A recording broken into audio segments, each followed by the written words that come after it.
Part 2, Shadows of the Research Facility. The uneasy journey.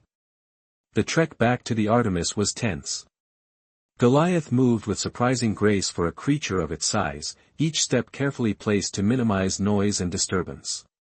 Lily remained perched on one of its massive limbs, occasionally whispering to the behemoth as if sharing secrets. The security team maintained a loose perimeter, weapons lowered but ready. How long until extraction? Blackwood asked, keeping his voice low. The landing pad is just beyond the next ridge, Lieutenant Patel replied, dividing her attention between her navigation system and the strange duo. Captain Okafor is concerned about our additional passengers. Blackwood had expected as much. Tell him standard xenobiological containment protocols will be observed, but that separation of the subjects is not advised at this time. Subjects? Reynolds muttered, close enough for only Blackwood to hear. Sir, with all due respect, we don't know what we're dealing with here. That thing could be controlling the girls somehow. Commander Blackwood studied Lily's relaxed posture and the way she absent-mindedly stroked one of Goliath's armored plates. Look at her, Reynolds. Does she look controlled to you? The sergeant had no immediate response, but his discomfort was evident. As they crested the ridge, the Artemis came into view, its sleek form a stark contrast to the ruined landscape. The ship's external lights cut through the perpetual haze, and the landing ramp extended in welcome. At the top stood Captain Okafor, his posture rigid with apprehension. Goliath halted at the sight of the vessel, its bioluminescent organs pulsing rapidly. He's never seen a ship before, Lily explained, patting the creature reassuringly. It's okay, Goliath. It's like a big house that flies. The simplicity of her explanation seemed to calm the behemoth, who resumed its careful advance after a moment's hesitation. Aboard the Artemis. Commander Blackwood, you've exceeded mission parameters, Captain Okafor stated flatly as the group approached the ramp. His eyes fixed on Goliath, widening slightly despite his attempted stoicism. That creature cannot come aboard. With respect, Captain, the child and the creature appear to be symbiotically linked, Blackwood replied, keeping his tone professional. Separation could be harmful to both. It's not a matter for debate. Regulations clearly state. He saved me, Lily interrupted, her small voice carrying unexpected authority. Goliath stays with me. He promised. Captain Okafor blinked, clearly unaccustomed to being challenged by a child. Before he could formulate a response, Dr. Naomi Richmond stepped forward from behind him. The ship's chief science officer was more curious than fearful, her analytical gaze moving from Lily to Goliath and back again. Captain, I suggest we accommodate Commander Blackwood's assessment for now, Dr. Richmond said. Containment Bay 3 has been prepped. It's secure while still allowing for observation and basic comfort. Okafor hesitated, clearly weighing his options. Finally, he stepped aside with obvious reluctance. On your authority, Doctor. If anything happens, I'll take full responsibility, Richmond finished for him. As they boarded, Goliath had to crouch to fit through the ship's corridors, its massive form nearly scraping both walls. Crew members pressed themselves against the bulkheads to allow passage, their expressions a mixture of fear and fascination. The examination. Containment Bay 3 was the Artemis's largest isolation chamber, typically used for transporting sensitive biological specimens. Dr. Richmond had modified it hastily, adding basic furnishings for Lily, a bed, a small table, some blankets and pillows. One wall was transparent, allowing for observation without entry. I need to examine both of you, Dr. Richmond explained to Lily as they settled in. To make sure you're healthy and that the planet hasn't made you sick. Lily looked to Goliath, who remained close by her side. The creature's luminescent organs flickered in a pattern Blackwood was beginning to recognize as contemplation. Goliath wants to know if it will hurt, Lily translated, though the creature had made no audible sound. No, it won't hurt, the doctor assured them. Just some scans and a small blood sample from you, Lily. She glanced up at the massive alien. Though I'm not sure how we'll get a sample from your friend here. Goliath extended one of its limbs, the chitin plates shifting to reveal a softer tissue beneath. Dr. Richmond's eyes widened in surprise. I think he's offering, Blackwood observed. The examination proceeded with remarkable cooperation.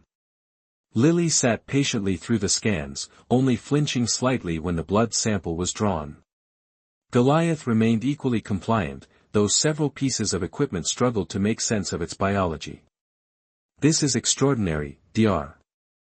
Richmond murmured as she examined the preliminary results. Lily shows no signs of radiation exposure, despite living in that environment for months. Her cellular structure is reinforced somehow. Goliath protected me, Lily said simply, as if that explained everything.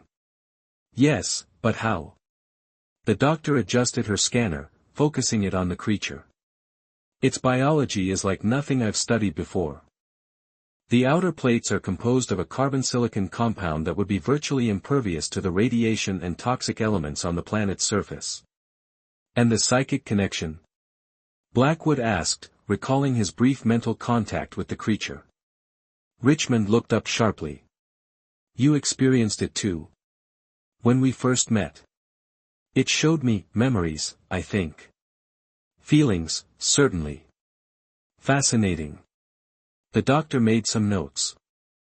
I'll need more time to run detailed analyses, but my preliminary assessment is that the creature, Goliath, has somehow extended its protective capabilities to Lily, perhaps through a form of symbiosis. The arrival of Major Voss. 3 days into their journey back to Central Command, Major Harrison Voss arrived via shuttle transport. His unscheduled appearance sent ripples of tension throughout the ship. As the military's chief liaison to the Xenobiological Research Division, Voss had a reputation for putting scientific discovery and military advantage above ethical considerations. Blackwood was summoned to Captain Okafor's quarters to meet with the Major, a tall, spare man with close-cropped silver hair and calculating eyes. Commander Blackwood, Voss greeted him without warmth. I understand you brought aboard a Class 4 xenobiological entity without proper containment protocols. With respect, Major, we implemented the protocols appropriate to the situation, Blackwood replied, standing at attention. The creature shows no signs of hostility and has, in fact, been instrumental in keeping a human child alive in hostile conditions. Voss waved a dismissive hand. Yes, the girl. An interesting complication, but ultimately irrelevant to the larger discovery. He activated a holographic display showing Goliath's biological readings. Do you have any idea what you found, Commander? This creature's cellular structure could revolutionize our protective armor technology. Its strength-to-weight ratio exceeds our best synthetic materials by a factor of 10. The child calls it Goliath, Blackwood said pointedly. And they appear to share a symbiotic relationship that we don't fully understand. Which is precisely why they need to be separated for proper study, Voss countered. The girl's proximity is contaminating our readings. We need pure data. Captain Okafor cleared his throat uncomfortably. Major Voss will be taking control of this aspect of the mission, Commander. His orders come directly from Central Command. Blackwood felt a cold weight settle in his stomach. Sir, I respectfully suggest that separating Lily from Goliath could be dangerous for both of them. Dr. Richmond's preliminary findings indicate. Dr. Richmond has been reassigned, Voss interrupted. Dr. Felton will be taking over the research effective immediately. Felton. Blackwood couldn't hide his dismay. Dr. Emmanuel Felton had a reputation for brutal efficiency in his research methods. Major, I must formally register my objection to this course of action. So noted, Commander, Voss replied with the faintest smile. Your objection will be included in the official record. Now, I suggest you prepare the subjects for transfer to the secure lab facilities upon our arrival at Nexus Station. Whispers in the dark. Late that night, Blackwood found Dr. Richmond waiting outside his quarters, her expression tense. "I've been officially removed from the case," she said without preamble once they were inside. "But I had to tell you what I found before they buried it." She produced a small data pad from her pocket. "Lily's DNA shows subtle modifications, engineered changes that couldn't have occurred naturally. And they match fragments of genetic code I found in the colony's research database. They were experimenting on her." Blackwood felt sick at the implication.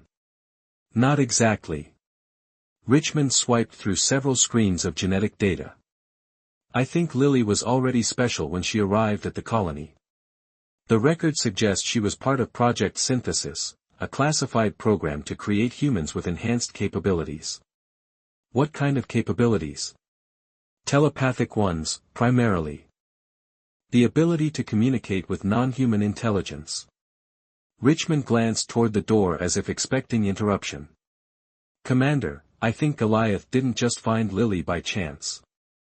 I think she called to it, perhaps unconsciously." Blackwood absorbed this information slowly. "And Major Voss? Does he know about this? If he doesn't already, he will soon. The question is, what will he do with that knowledge?" Richmond's face was grim.